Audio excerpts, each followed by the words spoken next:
কুমিল্লা ১৪ গ্রামে এক নারীর দাফন ও কুলখানি হয়েছে।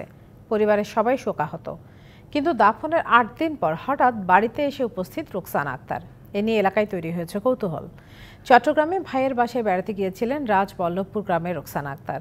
১ জুন সেখান থেকে বেরিয়ে নিখোঁজ হন তিনি। ১৭ জুন স্বজনরা খবর পান ফেনীতে এক নারীর মরদেহ পাওয়া গেছে।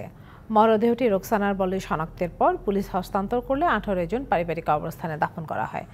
দাফনের ৮ দিন পর ঘটে নাটকীয় ঘটনা। গত বুধবার বিকেলে রোকসানা হাজির হন বাড়িতে। তিনি জানান, চট্টগ্রামে ভাইয়ের বাসা থেকে কাউকে না জানিয়ে ঢাকা চলে যান। সেখানে একটি চাকরিও পান তিনি। কিন্তু ২৬ জুন বাড়িতে আসলে আত্মীয় স্বজনরা অবাক হন।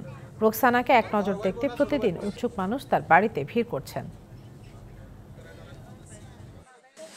সিভিল সার্জনের একটা চাকরি দিচ্ছে, ওই সার্জনের বিভাগে চাকরি দেওয়ার পরে আমি কাপড় চোপড় নেওয়ার জন্য আসি, শুনি আমি মারা গেছি।